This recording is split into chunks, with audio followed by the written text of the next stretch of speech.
Bismillahirrahmanirrahim. Assalamualaikum warahmatullahi wabarakatuh. Alhamdulillah wa syukurillah wa la hawla wa la quwata illa billahil aliyil azim. Allahumma shalli ala Muhammadin wa ala ali Muhammad. Allahumma rzuqnal ikhlas, Allahumma rzuqnal istiqamah, Allahumma rzuqnal husnul khatimah wal mautu fi sabilillah. Alhamdulillah, bersyukur kepada Allah kita dipertemukan kembali, dan ini alhamdulillah takdirnya Allah di bulan Zulhijjah ya. Tadinya udah banyak yang bilang udah nanti aja Ustazah ya, sehat dulu ya. Tapi Ustazah alhamdulillah banyak dibantu nih sama kalian-kalian semua, didoakan. Alhamdulillah kembali sehat, mungkin tinggal pemulihan sedikit lagi. Karena Masya Allah bulan Zulhijjah ini bulan yang harus kita manfaatkan dengan benar-benar sebaik mungkin ya. Karena kalau dalam hadisnya itu kan setara nilainya itu dengan orang bukan hanya berjihad, tapi orang berjihad yang dia sudah mendapatkan syahid gitu. Dalam hadisnya ya, baru setara, yaitu jadi bulan ini tuh amalannya setara dengan orang yang pulang dengan mati syahid. Sehingga kita bisa maksimalkan dengan apa saja, dengan doa ya, dengan apa saja. Bahkan Ustazah pernah ingat waktu di Turki itu pernah, kalau nggak salah di tahun ketiga ya, itu udah merasa seperti putus asa ya Allah Syekh, bisa nggak saya habiskan Quran saya, bentar lagi saya udah mau melahirkan lagi ya si Osman gitu ya.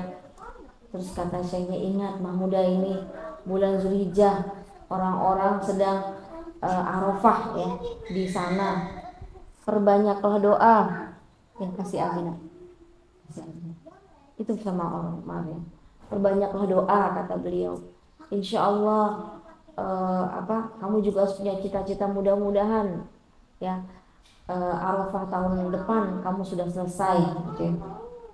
Terus panjatkanlah doa banyak-banyak. Saya ingat banget, akhirnya kembali semangat ya insya Allah ya, kembali semangat untuk melanjutkan setoran ya dengan beliau.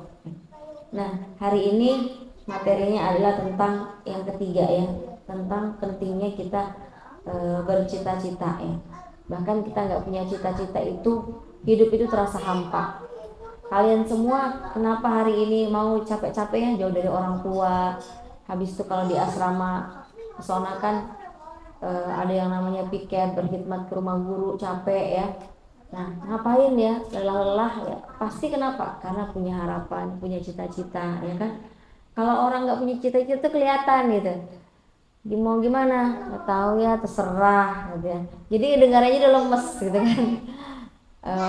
Mau kemana nanti ya, ikut aja lah alurnya gimana baiknya gitu ya. Nggak ada greget, nggak ada apa-apa. Tapi kalau kita punya sesuatu, cita-cita, mimpi ya, itu akan terasa. Kayak Ustazah ini kan ibroh perjalanan ke waktu dari ke Turki ya.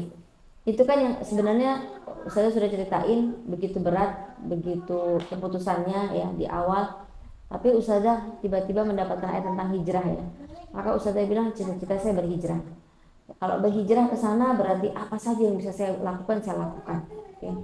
Maka sampailah di sana diberikan kesempatan ya.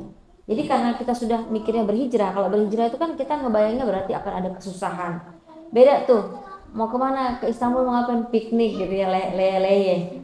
Nanti badan kita udah, gue kan mau piknik, mau leye-leye. Nanti begitu dapat kesusahan, kita pasti berat. Kok nggak piknik sih gitu ya.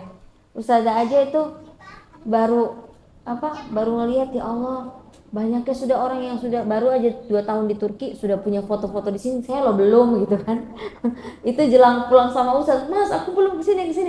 Iya ya Allah, di mana aja gitu ya, maksudnya jarang mengabadikan di tempat-tempat dan sebagainya.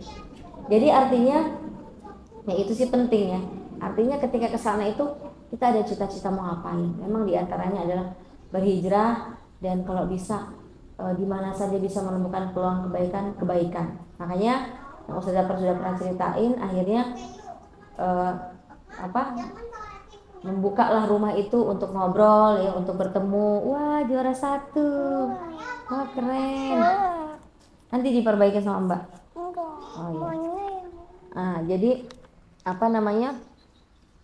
Berkumpullah dengan anak-anak Madrasah Pati dan ternyata ada peluang ternyata untuk membangun ya lembaga Al-Qur'an. Akhirnya ya, di sanalah dimulai lembaga Quran itu dimulai ya. Kemudian ada peluang apa lagi?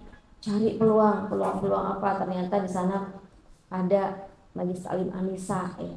Mulailah untuk juga gabung di sana. Dan banyak hal lain lagi ya yang kira-kira bisa dilakukan.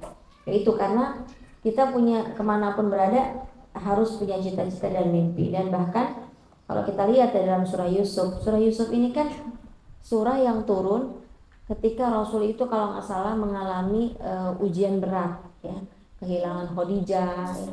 Kemudian beliau juga sedang mendapatkan ujian kehilangan paman dan juga dalam kondisi apa namanya di Mekah ya sedang berat-beratnya, turunlah surah Yusuf untuk menghibur Rasulullah SAW ya. Dan surah ini menggambarkan tentang di ayatnya itu kan tentang mimpi ya, yaitu kalau kita lihat ya, Isqala Yusuf li abi ya abati inni ra'aitu ahada asyara kaukaba ya, wasyamsa wal qamara ra'aituhum li sajidin. Ini kan bagaimana seorang anak menyampaikan mimpinya, walaupun mimpinya itu mimpi beneran kalau di sini. Tapi yang dimaksud oleh para ulama di sini adalah seorang pemuda itu sudah punya mimpi-mimpi besar. Dan kenapa juga Nabi Yusuf itu bisa bermimpi ya sampai matahari dan bulan itu sujud kepadanya, karena dia sejak kecil itu sering diceritakan tentang kebaikan-kebaikan, tentang hal-hal yang tinggi oleh ayahnya, sehingga itu masuk ke dalam jiwanya gitu ya. Akhirnya sampai ke bawah ke mimpinya. Nah, artinya juga di sini ada satu tadaburnya bahwasanya kita itu mimpinya harus tinggi seperti langit gitu ya. Seperti bintang-bintang, seperti apa namanya? Seperti bintang dan juga seperti matahari dan bulan gitu ya, setinggi itu gitu, sebesar itu mimpinya. Nah, dan ternyata kalau dalam surah Yusuf ini dari proses mimpi sampai dia mencapai mimpinya itu, dalam riwayat itu ada sampai mengatakan sekitar 80 tahun atau 65 tahun ya dari dia bermimpi. Para ulama mengatakan ada 80. Jadi ketika mencapai mimpinya itu sepanjang masa itu, dan juga ternyata karena cita-citanya besar, dia melewati berbagai ujian. Bahkan ujiannya itu kalau dilihat oleh banyak orang di luar dari kemampuan fisiknya. Bayangin anak usia berapa, sekitar 10 tahun sudah masuk di dalam sumur, ya kan? Artinya apa? Dan artinya kita punya mimpi. Kalau kita punya mimpi besar, maka ujiannya akan sebesar dengan mimpi kita itu gitu. Nah, sehingga bersiaplah. Tapi insya Allah yang tidak akan pernah hilang dari kita itu adalah kebersamaan dengan Allah, gitu ya. Nah, jadi milikilah mimpi yang besar, harapan yang besar, cita-cita yang besar, ya. Bahkan dalam riwayat ya disebutkan bahwa Nabi Yusuf ini kan disebut dengan Ibnul Karim ya, Wabnul Karim. Jadi disebut dengan anak dari orang yang paling mulia, orang yang paling mulia. Artinya orang yang paling mulia di hadapan Allah, tapi ujiannya menyeramkan gitu ya, menyedihkan, ya kan? Sudah masuk dalam sumur, dijual baksin makdudah dengan harga yang paling murah, ya kan? Jadi budak, ya kan?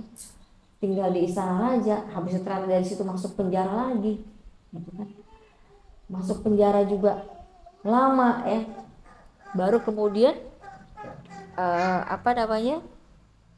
dia kemudian mendapatkan kebahagiaannya ya ketika menjadi seorang bendahara negara, dan juga pada akhirnya ternyata dia bertemu dengan ayahnya. Nah, kalau kita lihat di sini dalam surah Yusuf ini itu banyak kata-kata wakadzalika najzil muhsinin. Jadi ada 3 kali itu kata-kata muhsinin diulang ya. Jadi artinya dalam kondisi seberat apapun yang perlu kita jaga, kita akan selalu menjadi orang yang baik. Maka insya Allah akan diberikan pertolongan atas segala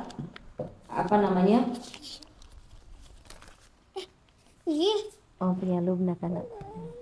Osman sebentar ya. Nah, ini Ustazah sampaikan sedikit. Jadi memang ada dalam sebuah hadis disebutkan sesungguhnya innallaha ta'ala yuhibbu ma'aliyal umur wa yakrahu safasataha ya. Jadi sesungguhnya Allah itu menyukai permasalahan yang tinggi-tinggi dan Allah tidak menyukai hal-hal yang rendah ya. Jadi Allah tuh suka kalau bercita-cita yang tinggi-tinggi. Makanya dalam doa yang Ustazah juga ajarkan ya sama kalian, itu Osman tadi bagusnya mulai dari balik sudah berdoa, doa minta jodoh. Apa itu? Robbana hablana min azwajina wa dzurriyyatina qurrata a'yun waj'alna lil muttaqina imama ya. Nah, dalam ayat ini tuh kita minta mendapatkan pasangan-pasangan yang menunjukkan pandangan mata ya. Untuk apa? Ternyata ujungnya untuk hal yang tinggi ya. Untuk menjadi imam bagi orang-orang yang bertakwa ya. Menjadi orang bertakwa aja itu sudah hal yang tinggi kan? Iya enggak? Menjadi orang yang bertakwa hal yang tinggi enggak? Tapi dalam surah ini kita diminta menjadi apa? Menjadi pemimpin bagi orang yang bertakwa. Berarti takwanya kita lebih tinggi lagi, ya enggak? Daripada orang-orang yang sekedar takwa saja.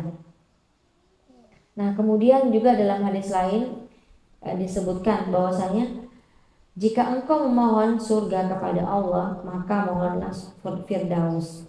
Karena surga Firdaus adalah surga yang paling tengah dan paling tinggi, di atasnya adalah Arsy Rahman dan darinya mengalir sungai-sungai. Jadi kalau kita lihat ya,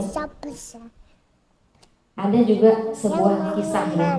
Sebuah kisah mungkin kalian sudah pernah dengar. Suatu ketika duduklah ya di Rukun Yamani di dekat Ka'bah ya. 4 remaja ya yang dari keluarga yang mulia. Mereka adalah Abdullah bin Zubair, Mus'ab bin Zubair, Urwah bin Zubair, dan satu lagi Abdul Malik bin Marwan ya. Abdullah bin Zubair berkata, cita-citaku adalah, jadi mereka mengatakan, ayo kita bercita-cita, ayo kita sampaikan obsesi kita. Nah itu kalian kalau bisa pas ngumpul-ngumpul tuh boleh juga ngobrolnya itu, jangan cuma besok kita makan apa ya, enaknya makan apa besok ya pas liburan gitu, buat apa ya. Jadi boleh juga kalian kira-kira mau seperti apa gitu ya. Nah dia bercita-cita ya. Maka kemudian Abdullah bin Zubair berbicara, cita-citaku adalah menguasai seluruh Hijaz dan menjadi khalifahnya. Saudaranya Mus'ab menyusul, keinginanku adalah dapat menguasai 2 wilayah Irak dan tak ada yang merongrong kekuasaanku. Kemudian adapun Malik bin Marwan berkata, bila kalian berdua merasa cukup dengan itu, maka aku tidak akan puas sebelum bisa menguasai seluruh dunia dan menjadi khalifah setelah Muawiyah bin Abu Sufyan. Sementara yang terakhir Urwah ya, beliau diam saja, lalu semua mendekatinya. Bagaimana denganmu? Apa cita-citamu wahai Urwah? Gitu ya. Beliau berkata, semoga Allah memberkahi cita-cita kalian dari urusan dunia. Kalau aku ingin menjadi orang yang berilmu, yang mau beramal, sehingga orang-orang akan belajar dan mengambil ilmu tentang kitab rohnya, sunnah nabinya, dan hukum-hukum agamanya dariku. Lalu aku berhasil di akhirat dan memasuki jannah dengan ridha Allah. Maka hari-hari berganti begitu cepat. Akhirnya apa? Akhirnya Abdullah bin Zubair menjadi penguasa atas Hijaz ya, Mesir, Yaman, Khurasan, dan Irak. Dan pada akhirnya terbunuh di Ka'bah, tak jauh dari tempatnya mengungkapkan cita-cita. Nah ini Abdullah bin Zubair, dia meninggal di tempat yang mulia, tempat yang tadinya dia bercita-cita, gitu ya. Nah, kemudian yang lainnya adalah Mus'ab bin Zubair, ya. Peninggal saudaranya Abdullah, akhirnya dia juga menguasai Irak, ya, dan akhirnya juga terbunuh ketika mempertahankan wilayah kekuasaannya. Adapun Abdul Malik bin Marwan menjadi khalifah setelah ayahnya wafat, dan bersatulah suara kaum muslimin. Dia berhasil betul menjadi raja dunia terbesar pada masanya. Nah, kemudian dengan Urwah bin Zubair, beliau menjadi panutan di zamannya. Ibnu Sa'ad dalam tabaqat kedua dari penduduk Madinah menyebutkan, Urwah adalah orang yang sikoh, banyak meriwayatkan hadis, faqih, alim, dan bisa dipercaya. Bahkan tidak sedikit dari kalangan sahabat Nabi yang bertanya kepada beliau tentang ilmu, meskipun beliau seorang tabi'in. Jadi kisah 4 remaja ini membuka mata kita bahwa apa yang didapatkan manusia itu tak jauh dari obsesinya. Jadi karena itu obsesi itu harus menggerakkan, ya, menggerakkan pemiliknya menuju tujuan. Fokus pikirannya, tenaga dan potensi yang dimilikinya akan tercurah untuk mencapai impiannya. Ada namanya hawil bil israr, ya, yaitu usahakanlah dengan sekuat tenaga, gitu ya.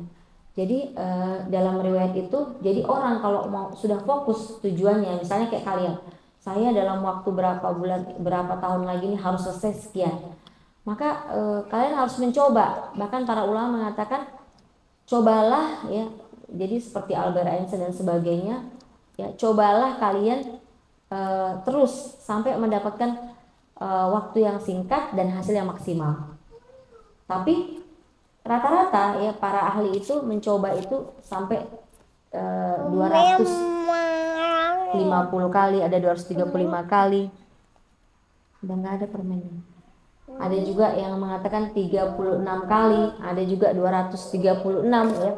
Itu mencoba sampai, kalau nggak salah ada seorang ahli penemu apa, dia mengatakan saya bisa mencoba, ya, mencoba 35 cara, ya, 35 cara. Sana sama Mbak. Enggak boleh kesana minta sama Mbak. Malu kan? Jadi 35 cara untuk membuat hal tersebut. Osman sama Abi dulu ya di dalam, ya. Oke. Umi mau apa? Ya sudah, di dalam sama Abi dulu. Umi mau pengajian. Jadi bahkan dia bisa membuat sesuatu itu dengan dia tahu caranya. Cara pertama begini, hasilnya begini. Ya, dia coba. Nah, sama dengan kalian. Tapi jangan begini kalian. Nyoba satu hal dengan hal yang sama, pengen hasil yang berbeda. Misalnya gini. Oh, nyoba metode menghafal, ngulang satu ayatnya 2 kali, nanti hasilnya mungkin. Nah, itu beda, ya. Nah, itu jadi dia mencoba berkali-kali, jadi caranya yang berbeda, ya. Kemudian teknik yang berbeda, hasilnya juga berbeda. Tapi kalau caranya sama, semuanya sama, maka itu bukan mencoba yang benar, ya. Jadi tadi untuk sebuah cita-cita itu, maka kita harus berusaha untuk fokus, kemudian kita berjuang, ya, menggerakkan pikiran untuk meraih hal tersebut. Kemudian Masya Allah, kalau kita lihat juga kita harus, ya, kita lihat seberapa hebat cita-cita kita, ya. Mumpung masih ada waktu, apalagi kalian masih usia seperti ini, ya, segera direvisi, ya, cita-citanya, ya. Masih ada peluang untuk menata ulang rencana dan usaha, ya. Nah, kalau kita lihat ada seorang ulama yang dia betul-betul memancangkan, ya, cita-citanya. Contohnya adalah Imam Ibnu Al-Jauzi, ya. Sejak kecil memiliki obsesi tinggi dalam hal ilmu, hingga mendorongnya melakukan usaha yang luar biasa, ya. Sulit diimbangi oleh orang-orang sezamannya. Dia bercerita, ya, saya itu merasakan nikmatnya mencari ilmu. Karena dia sudah bilang, aku tujuanku adalah mau jadi ahli ilmu. Dia bilang, saya merasakan nikmatnya mencari ilmu, hingga penderitaan di jalan ilmu bagi saya lebih manis daripada madu. Karena besarnya harapan saya untuk mendapatkan ilmu. Itu kayak Umi ingat waktu berada di Sudan dulu ya. Itu jalan pulang ke kampus ya, pulang dari kampus itu ke kos-kosannya ya rumah kontrakan itu cuman dari dinding apa ya, dari dinding yang dicampur dengan keledai ya, tanah gitu ya. Itu jalan kaki karena memang nggak punya uang untuk apa namanya, untuk transport ya, karena sering puasa juga waktu itu. Umi waktu itu kurus banget lah, kecil lah ya. Itu biasanya kadang-kadang ada guru yang kasihan, jadi Umi sering di stop ya, di stop, sini mau muda naik, kadang-kadang profesor gitu diantarin gitu, karena saya adalah orang yang paling jalan. Tapi sepanjang Umi pulang itu rasanya bahagia karena dapat ilmu gitu ya. Jadi kelelahan berjalan itu, bayangin panasnya tuh 40 derajat Celcius ya. Nanti singgah sebentar tapi bahagia. Nah, kalau tadi Ibnu Jauzi mengatakan itu penderitaan di jalan ilmu itu aku merasakannya semanis madu gitu ya. Nah itu kalian juga harus merasakan itu, perjalanan menghafal Quran itu semanis madu gitu ya. Bisa dirasakan. Tapi memang gini, kalau kita itu punya apa, punya cita-cita dan harapan ya, itu kesusahan kita nikmatin. Kayak Umi dulu ingat ya, waktu pertama itu disuruh ustazah ya, cebokin anaknya, muntah Allah ya, nyabokin anaknya dia itu muntah, ya Allah menangis, ustazah itu menangis. Ya usia kalian lah. Permen strawberry Iya. yang rasa susu. Nanti di sana. Sama permen kaki. Di sana di kamar situ ada Umi sama Abi. Aduh, ada orang nggak di kamar tuh? Bilang sama Amina. Nah, kemudian tadi ya merasakannya seperti semanis madu ya. Karena besarnya harapan saya untuk mendapatkan ilmu. Di waktu kecil, kata beliau, saya membawa bekal roti kering untuk mencari hadis. Saat istirahat di pinggir sungai, saya tidak bisa makan roti itu saking kerasnya. Satu-satunya cara, kata Ibnu Jauzi, saya celupkan roti itu ke sungai, baru aku bisa memakannya. Bayangin, sampai roti kering itu keras ya. Kalian tahu kalau roti itu keras banget loh, nggak bisa dimakan. Kalau roti-roti Arab kan gitu, kalau sudah kering itu keras banget, dilempar gini aja dan tidak hancur. Iya benar, karena gandumnya beda dengan gandum kita kan. Itu kata Ibnu Jauzi, akhirnya apa, dicelupkannya ke sungai. Sungai ya, bukan di teh gitu ya. Di sungai. Kalau Umi dulu di pondok itu ada beberapa teman-teman ya, karena juga kesusahan ya, susah banget namanya makanan. Itu malam-malam sambil belajar ngapain ya, bikin teh ya, pakai sendok gitu, sambil lauknya tuh kuahnya tuh apa, ikan asin. Jadi minum ikan asin gitu kan, kadang-kadang ada ikan asin ya, dimakan sama dia supaya tetap seger aja matanya belajar, sama minum teh. Bayangin, bukan kue ya.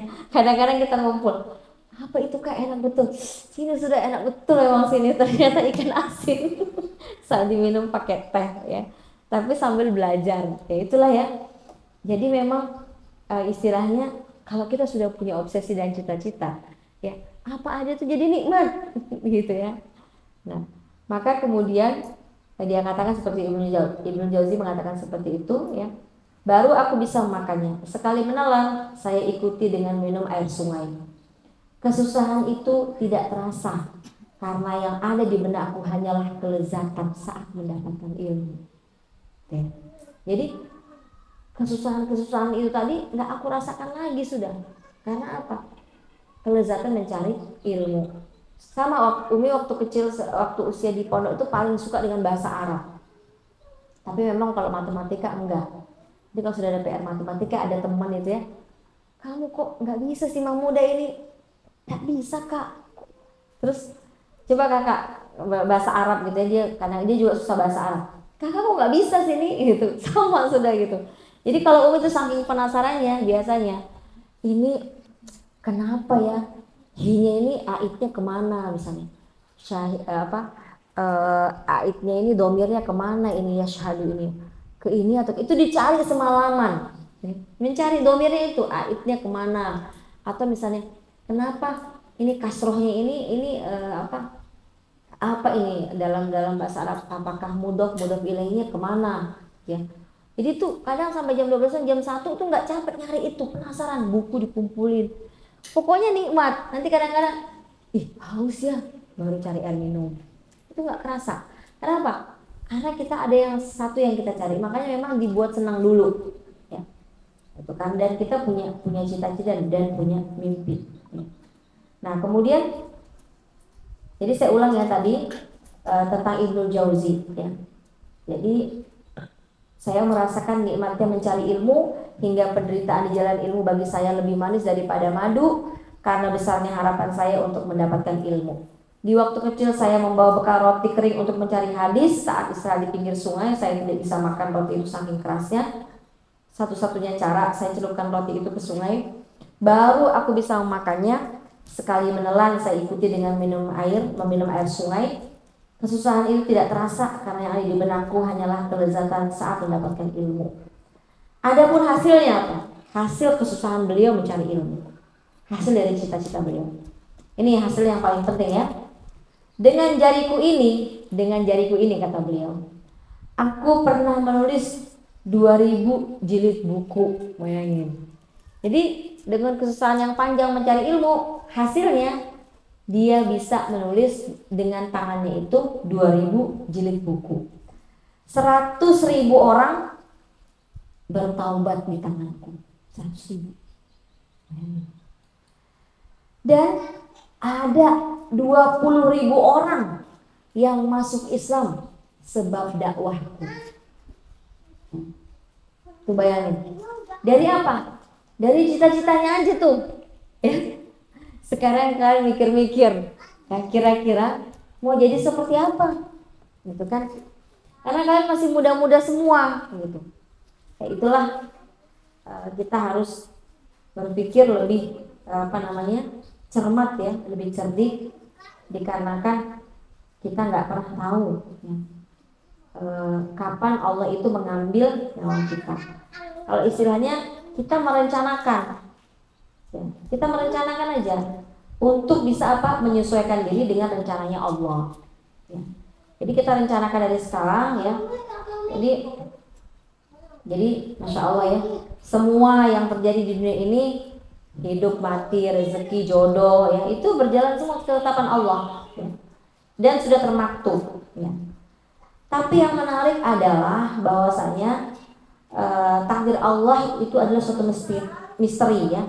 Jadi dan tidak ada yang tahu. Karena takdir itu misteri ya, kita nggak tahu dia masih buram seperti apa ya. Makanya kemudian kita berikhtiar ya, berikhtiar dengan sungguh-sungguh ya. Tugas kita adalah, jadi karena seperti jodoh, ajal, itu kan kita nggak tahu ya, adik sekalian, nggak tahu. Misteri. Kenapa dibuat misteri sama Allah? Nggak jelas bagi kita, sengaja supaya kita bersungguh-sungguh gitu ya. Bersungguh-sungguh bertawakal, bersungguh-sungguh berdoa yang baik gitu ya. Karena dengan itulah ya dengan misteri itulah akhirnya kita mengukir perencanaan terbaik ya. Kemudian menyerahkannya pada Allah ya. Seperti itu. Sehingga kalau kita lihat ada seorang sahabat ya, yang dia ikut berperang bersama Rasulullah ya. Kemudian dia berkata, ketika seorang sahabat menolak harta rampasan perang dan berkata, tidak ya Rasulullah, bukan karena ini aku berperang ya, tapi karena ini, aku pengen ini. Dia menunjukkan titik di nadi lehernya. Kemudian Rasul berkata, jika dia jujur kepada Allah, maka dia akan mendapatkannya. Dan ternyata benar, di perang berikutnya sang sahabat mendapatkan apa yang dicita-citakannya. sebuah anak panah menancap tepat di titik yang dulu dia tunjuk dengan jarinya. Jadi maksudnya apa? Maksudnya gini, kita kalau punya cita-cita itu ya yang sesuai dengan maunya Allah ya. Nanti kalau cita-cita itu kita benar ya, sungguh-sungguh, maka Allah akan mengantarkan kepada cita-cita itu. Kayak Umi kemarin baru saja ada keluarganya Umi itu meninggal dunia ya. Namanya Abdul Syukur. Umurnya itu baru 23 tahun. Umi waktu lahir anak itu ada di hadapan sepupu Umi itu. Dia itu jadi punya ayah yang pertamanya itu kena kanker usus ya. Ibunya itu 3 kali menikah. Nah, kemudian jadi pada saat Abdul Syukur itu ibunya hamil, itu ayahnya meninggal dunia. 4 hari setelah dia lahir, baru setelah ayahnya meninggal baru dia lahir. Nah, baru kemudian dia menikah lagi, ibunya menikah lagi dengan bapak yang kedua, anaknya ada bawa anak 4, dapat lagi 2 adik dari bapak kedua. Bapaknya kedua pula sakit TBC ya, akut, dirawat lagi sama ibunya. Baru kemudian meninggal dunia dan baru dapat bapak ketiga. Jadi Abdul Syukur ini merasa kasihan dengan ibunya. Akhirnya apa? Dia cuti kuliah setahun, dia bekerja, dia memberikan hasil dari pekerjaannya itu bulan pertama kepada ibunya 3 lembar baju dan beberapa uang. Qadarullah dia hari Ahad habis kerja bakti gitu, siang-siang pamit sama ibunya pergi ke tempat bapak angkat. Dia pulang dari sana ketabrak. Tabrak itu ternyata luka dalam ya, dia retak semua, ini meninggal di tempat. Dan Masya Allah, itu ada anak-anak usia kayak saat Gaza gitu nangis, Kak Syukur ya, Kak Syukur nangis semuanya. Ternyata siapa itu Mbak? Sepupu-sepupunya. Kan anak-anak kayak saat Gaza itu nggak bisa dibuat-buat kalau nangis ya. Kalau dia nangis berarti orang ini baik betul gitu, nggak mungkin dibuat-buat. Terus ibu-ibu di situ pada nangis, ya Allah Mbak muda baik betul ya Syukur. Kenapa Bu? Jadi anak ini dia tuh kuliah, wajahnya tuh ganteng banget ya anaknya Masya Allah ya. Terus kuliah, tapi dia tuh setiap pagi sebelum berangkat kuliah dia jualan kangkung dulu ke rumah-rumah. Bu, Assalamualaikum, sekangkung Bu, silakan. Orang tahu dia mau bantu ibunya ya, bahagiakan ibunya. Karena adik dari bapak sambungnya juga banyak ya. Kemudian kalau dia sholat lewat itu pasti senyum, Assalamualaikum Bu, Assalamualaikum Bu. Ibu-ibu itu tidak pernah dikasih uang, dikasih senyum, dikasih kebaikan gitu ya. Tapi semuanya di gang itu merasa kehilangan. Ya Allah. Umi itu memandang jenazah nih gini, ya Allah luar biasa nih, anak usia 23 tahun sudah banyak yang menyaksikan tentang kebaikannya ya. Ibunya sendiri bilang anak ini paling berbakti sama saya, ya Allah luar biasa. Terus keponakan sepupu-sepupunya itu pada nangis ya. Umi itu mengukur diri Umi, ya Allah aku usia 46 bisa gak meninggalnya kayak gitu ya. Maksudnya 23 tahun dengan segala kesusahan hidupnya ya, dia bisa punya karya gitu. Karya yang menurut Umi gak sederhana gitu kan. Nah pasti dia punya cita-cita yang besar juga ya, membahagiakan ibunya. Dan dia juga anak yang paling sopan, paling baik di kelasnya ya, di kampusnya. Sehingga sampai ada ketika dia cuti gitu, sambil cuti setahun ya, sambil dia bekerja, ada orang ngasih dia motor terus sudah jadi imam di masjid gitu ya. Jadi dia akhirnya dapat motor lah, sambil bekerja dia jadi imam juga di situ. Nah, tapi meninggal dunia kemarin, Masya Allah. Nah jadi itulah kalau kita lihat ya, kalau kita jujur sama Allah, niat kita baik, maka Allah akan hantarkan kebaikan itu dengan sesungguhnya. Sama seperti sahabat tadi, dia mau dikasih harta rampasan perang, bukan itu ya Rasul. Berarti kan kalau dia cuma mau gagah-gagahan, mau gaya-gayaan di depan Rasul, aku nggak mau kok Rasul, padahal mau, ya nggak mungkin dapat begitu ya. Tapi karena dia jujur betul-betul, maka Allah tolong dia. Kemudian mungkin kita pernah dengar juga, Hafsah kaget sekali ya, anak daripada Umar bin Khattab ketika Umar ya berdoa, dia minta ya agar dia bisa syahid di jalan Allah, tapi syahidnya di Madinah ya. Nah, dia bilang, bagaimana mungkin ayah, kan sudah gak ada jihad lagi di Madinah gitu ya, mana mungkin kamu mati syahid di kota Madinah gitu kan, kata Hafsah. Jadi itu diantara doa, ya Allah wafatkanlah aku dengan syahid di kota Madinah, itu doanya Umar. Hafsah bingung, ayah mana mungkin kamu mati syahid di kota Madinah gitu ya. Maka dengan lembut Umar berkata, wahai putriku, sesungguhnya Allah itu maha kuasa mengabulkan permohonan hambanya tanpa mengubah karunia-Nya bagi yang lain.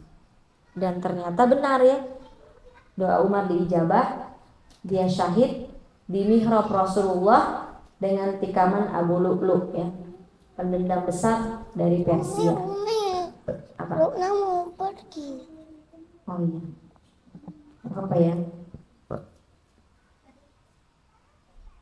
Nah, karena itu kalau kita lihat, Ustaz Salim Afilah pernah mengatakan, kalau seorang Umar bin Khattab saja ya, dia punya kejelasan cita-cita ya untuk matinya ya, masa kita nggak jelas cita-cita hidup kita? Gimana mau jelas cita-cita mati kita kalau cita-cita hidup aja kita nggak jelas gitu kan? Nah itulah penting. Tentu kehidupan ini juga berhak diperlakukan yang sama ya. Kita harus isi dengan cita-cita, dengan rencana-rencana ya. Maka kayak Umi waktu setoran hafalan itu, Umi sudah tahu ini sepertinya. Jadi Umi itu sebenarnya target rencana Umi itu 3 tahun selesai hafalan, setoran hafalan pesan. Tapi ternyata maunya Allah berapa? 5 tahun gitu ya. Tapi nggak apa-apa ya. Yang penting kita sudah buat perencanaan, sehingga Umi tahu, oh iya jatahku sehari harus dua halaman mungkin. Itu harus kewajibanku hari-hari. Jadi kalau nggak dapat itu kerasa berat. Ya. Jadi pokoknya rencana Allah itu selalu jauh lebih indah ya dari prasangka-prasangka kita. Ya. Jadi hadirkanlah cita-cita, ya. Buatlah perencanaan terbaik. Buatlah rencana-rencana yang tinggi ya. Tidak ada mustahil. Semua tersusun dengan perencanaan yang besar dan matang, maka akan hadir segala hal yang tidak mungkin ya. Nah jadi yang penting kita punya rencana ke depan, kita mau seperti apa, dituliskan ya, sehingga hidup kita itu lebih jelas, lebih rapi ya. Bahkan kalau bisa kita juga ingin merencanakan kematian kita seperti apa, itu boleh.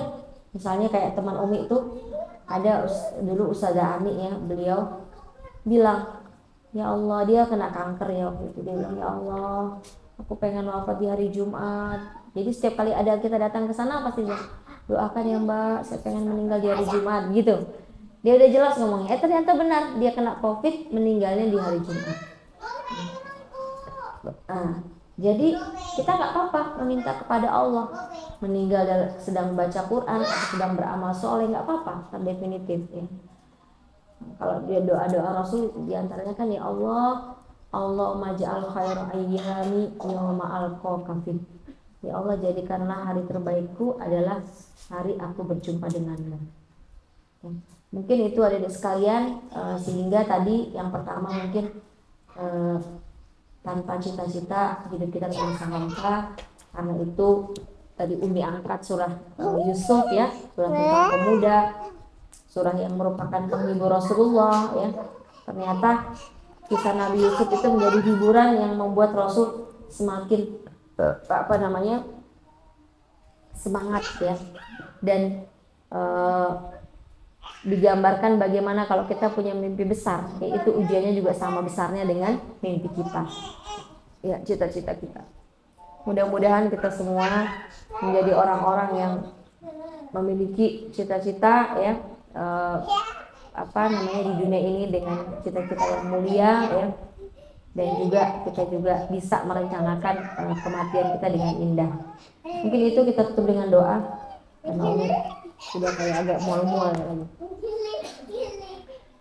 A'udzu billahi samil alim minasy syaithanir rajim. Bismillahirrahmanirrahim.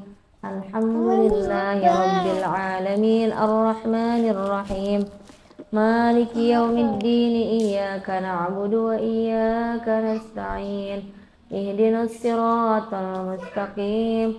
Siratal ladzina an'amta 'alaihim ghairil maghdubi 'alaihim waladdallin. Amin.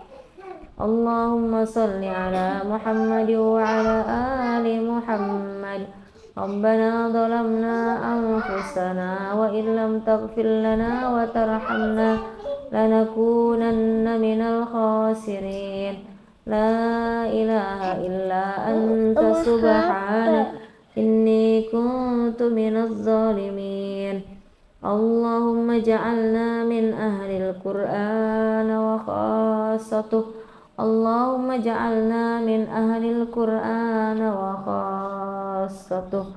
Rabbana hab lana min azwajina wa dhurriyyatina qurrata a'yun waj'alna lil muttaqina imama. Allahumma arinal haqqa haqqan warzuqna ittiba'a wa arinal batila batila warzuqna ijtinaba. Allahumma rabbi ja'alni muqimas salati wa min dhurriyyati Rabbana wa taqabbal du'a. Allahumma inna na'udzubika min zawali niqmatik wa tahawuli afiyatik wa fujati niqmatik wa jami'a sakhatik. Rabbana zalamna anfusana wa illam taghfir lana wa tarhamna lanakunanna minal khasirin. Rabbana la tuzigh qulubana ba'da idh hadaitana wa hab lana min ladunka rahmah. Rabbana innaka antal wahhab. Allahumma ighfir lil muslimina wal muslimat al ahya'i minhum wal amwat. Rabbana atina fid dunya hasanah wa fil akhirati hasanah wa qina adzaban nar. Allahumma amin wa sallallahu ala sayyidina Muhammad wa ala alihi wa sahbihi wa sallim. Subhana rabbika rabbil izzati amma yasifun wa salamun alal mursalin walhamdulillahi rabbil alamin.